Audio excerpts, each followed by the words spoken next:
Amazing Nix, how Nix you are, that saved the ducks like me. I once was crystal balled, but now I am found. Was blind, but now I'm Nix. That is right, Oregon Duck fans. Big sip of coffee into the podcast mic. Always a good idea. It is another Church of Quack, Colorado, back to the depths with ye because the Ducks have humiliated you. I mean, you've kind of been humiliating yourself, but I'm rooting for you still. I always like the Colorado Buffaloes. They seem like one of the more fun Pac-12 teams. I could see myself rooting for them if the wonderful Ducks didn't exist, but they do, so oh well.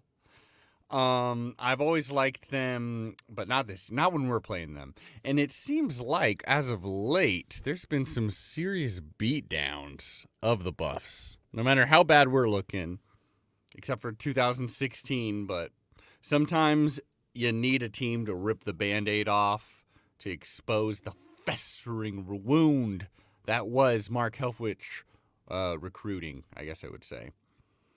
My old speech impediment came back there. My R became my W. Now let's get into it. I've got my 12 Quack commandments. I've got less time than usual. So let's get into it, shall we? Number 1, the Holy Trinity. Now, what do I mean by the Holy? What do I mean by the Holy Trinity? I'll tell you exactly what I mean.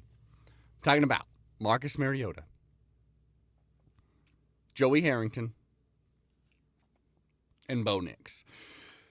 What do they have in common besides their great Oregon quarterbacks? I'll tell you this, they are the only Duck quarterbacks to have, or you could probably say player, to have passed a touchdown, received a touchdown, and rushed for a touchdown. Each of them in I don't know if this is a memorable game, but certainly in memorable seasons, because we've got Joey Harrington, of course, in the 2000 Holiday Bowl against Mac Brown, Texas Longhorns. Very fun game, very close game.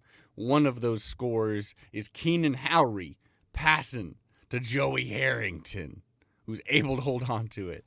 Really fun stuff there. Obviously, legendary season.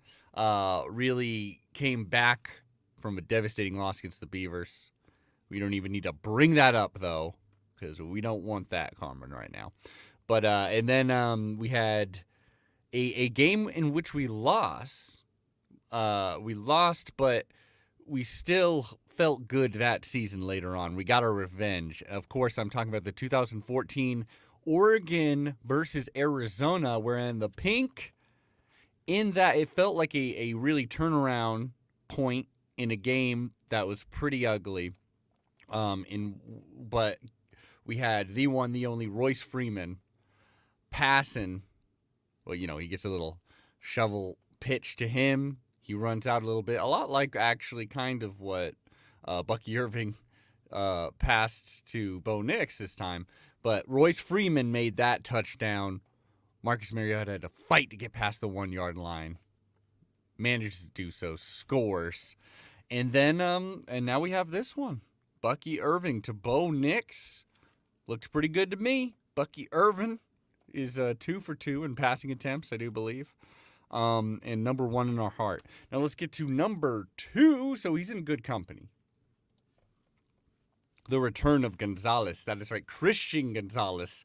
I'm trying to make these all religion puns. I should have gone with his first name, Christian. I don't want to specifically make this a Christian podcast. This is a duck. Our religion is duck football, once again.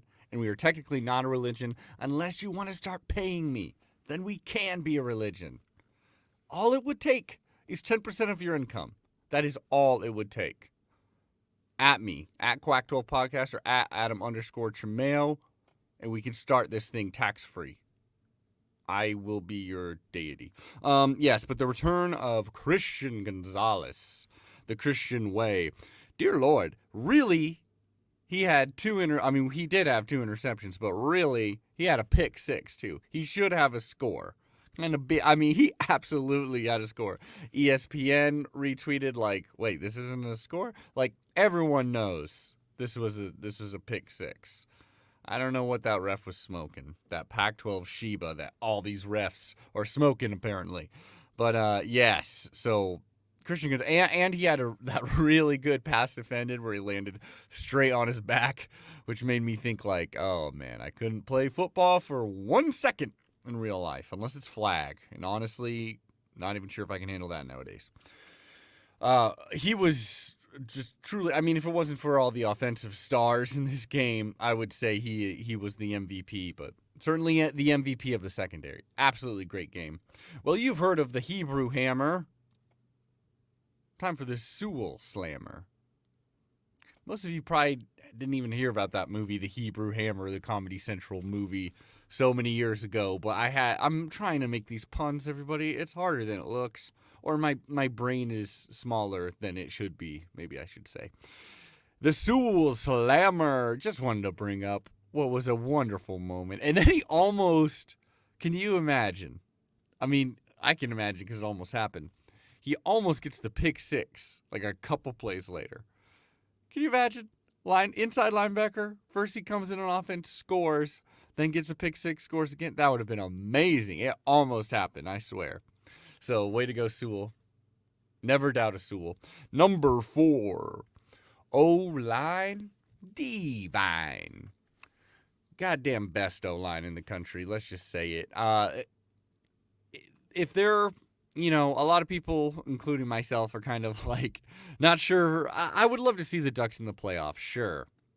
I probably wouldn't bet on them beating Georgia. I'll tell you that much. But on the other hand, I'd like to see them there. And the O-line is what gives us a chance against absolutely anybody. Again, 0 sacks allowed in this one, so I believe we're only up to 2 sacks this whole time. And since we're, praising the O-line, we also got to give a shout out to my man Josh Connerly Jr., the Thick Six, who doesn't love that. I guess that's a Piesman. That's got to be a Piesman nomination, right? He's a lineman. He scored. He's going to do some really good things for us. Even better that he's from Seattle, Washington. Am I right? That's why I want Taki Tamani to get back out there, too, because those are the ones that really burned the Washington connection, seeing them do so well on our side. This offensive line, absolutely bonkers. 195 rushing yards, but mainly absolutely clean pocket, which allowed Nix to do whatever the hell he wanted to. 4th and Duck is number 5. My friends, 4th and Duck, we're looking good on 4th down, gotta say. Because we went 2 of 4. One of those 4th downs I know was that weird Bo Nix is trying to do everything. We were in the red zone. Kind of like threw it behind himself. Could have, I know Rod Gilmore was saying something like, oh, that could have been a disaster, even though we were up 4 scores or whatever. Up by Abraham Lincoln at that point. But yeah, it almost...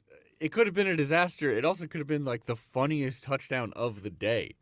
Just kind of like a flippant, backhanded little toss. That would have been funny as hell. You kidding me? Oh, I gotta get a new camera. Let's gotta get a new face. Sorry, y'all. Number 6. The turnover battle. Holy turnover battle. Ducks doing good. As of right now, we got a 2-1 in our favor turnover ratio. 14 forced.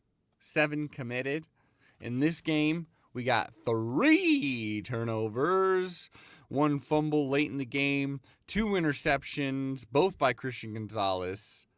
Oh, man. I love that. I love him. I love that guy. Yeah, man.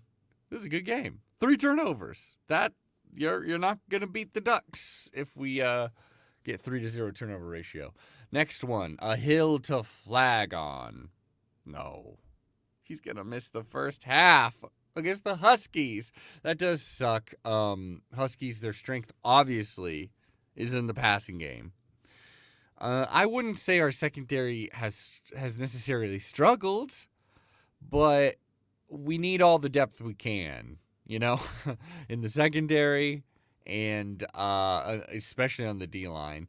Jamal Hill plays a pretty crucial part, and, I'm not horrified of next week. I still feel really good, but it would be good to have him for every single quarter. Especially against, Michael Penix is a good quarterback. And they do have great receivers over there. Got to say, that is what's going to happen. So, don't like to see it. Dan Lanning's going to try to appeal it. Pac-12 refs aren't going to want to admit that they did another thing wrong, even though they're getting everything wrong because they are terrible, the worst in the country. Another sip of coffee. Everyone loves to hear that in a mic. Number 8. Hate week. Do you feel this forced enthusiasm I got going right now? It's because it's early. It's because I got to get to work after this. It's because of a lot of things. But hate week is not forced. Hate week flows from within you. As much as you love, you equally hate. So unlock the hate this week for the Huskies. Unlock it. Let it out of your heart onto your fingers. This is me typing for those listening. Onto the keyboards. And just let it flow through you, because the more you hate this week, the more you will love later in your life. This sounds like some preacher banter I got going on. Let the hate flow through you. Can I get a Quackman? Can I get a Sko Ducks? There you go. That's what I say. Number 9, record watch. Record watch. Now, what do I mean by that? Because it's certainly not a funny religion pun. What I mean by that is Bo Nix is having an absolutely amazing season. As of right now, I've got it written down here, 22 passing touchdowns, 13 rushing touchdowns. He's caught one, as we said. 2,495 passing yards, 457 rushing yards. Now, some of the records I'm really looking at. Obviously, we're only looking at single season for Bo Nix.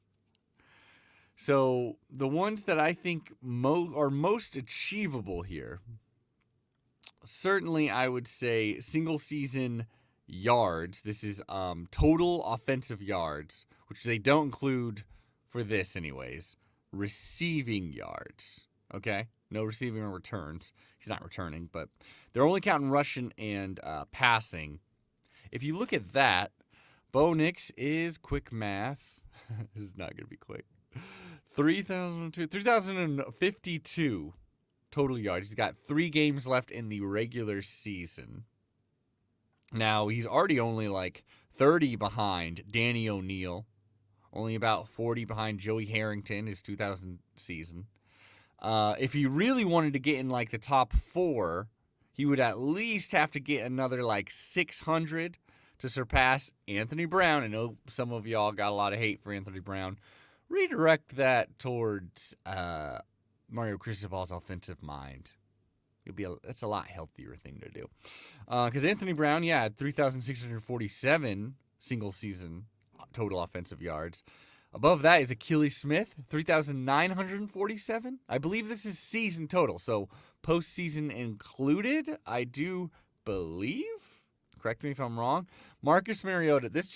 Looking at these just really reminded me how insane Mariota was. 5,224 yards in his 2014 season. 4,380 in 2013 season. So he's number 1 and number 2. So it's possible Bo Nix could catch up to, his 2013. But I don't see even with a crazy postseason. I mean, it's possible. He'd have to get to like a national championship game to get to 5,224. I mean, here's knocking. People have been doubting Bo Nix for a while, but, Oh, we got Chris Stinky the Sloth fan says, Sko Ducks on Twitch. Shout out to Twitch. Shout out to you, Chris Stinky, and a Sko Ducks to you. But other than, we also have I mean, single game, anything can go. He's actually joined already the 6-timers club, which is 6 touchdowns, as we all know, in a single game. Well, I believe that's just passing touchdowns, so we haven't done that. That'd be a good one. He hasn't joined the 6-timers club. I apologize.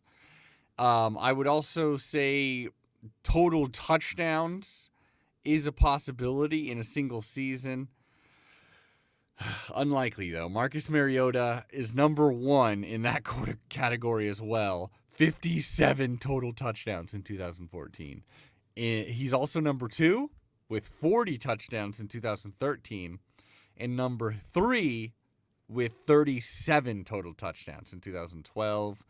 Justin Herbert, Achilles Smith, and Darren Thomas are all tied for 36 total touchdowns. So that's pretty damn good. So he's already at 35. So hey, that's fantastic. I gotta say, this is history we're seeing, Duck fans.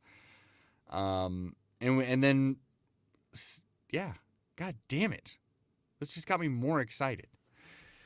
Will he catch up to 2014 Marcus Mariota level? Probably not, because what would that take? I mean, that would take like another 22 touchdowns. I don't think that's going to happen, but it basically, for him to get to that level, he would have to go to the college football playoff, which let's just see what happens. But he's dang close. I mean, he should have the second. This should be at least second place. Knock on wood. I'm jinxing everything. I'm sorry. We got to stop this. Number 10 is 10 ain't so bad. As in, only 10 points allowed? Hell yeah. That is great. Way to go for this Duck defense, which has been, the offense has been doing so well and has been doing so flashy and the defense has kind of lapsed in the second half of many of these blowout games. And not so blowout. Well, yeah, all these blowout games, that they've taken a little bit of heat, or at least much less credit for the victories than the Oregon offense. But I'm here to tell you, hey, 10 points is not bad at all, even though it's a bad Colorado team. I think they should get a Go Ducks for that. And a Sko Ducks, why not? Because that's very impressive stuff. Plugs? There's not much to talk about on this Sunday sermon, on this Church of Quack. There really isn't much to talk about. So what am I going to talk about? I'm going to talk about the Quack 12 podcast. Please go over to Twitter at Quack 12 podcast. Give us 5 stars on Apple Podcasts and on Spotify and on YouTube. Subscribe to us. We got a Patreon if you really, really want to help us out for a measly $5. Whatever you want. I don't care. Truly, I don't. The only thing I care about is number 12 because it's, well, quite frankly, it's the most important. Let's go, Ducks. Let's go, Ducks. Let's go, Ducks. Praise the Knicks. Praise the Knicks. I said, let's go, Ducks.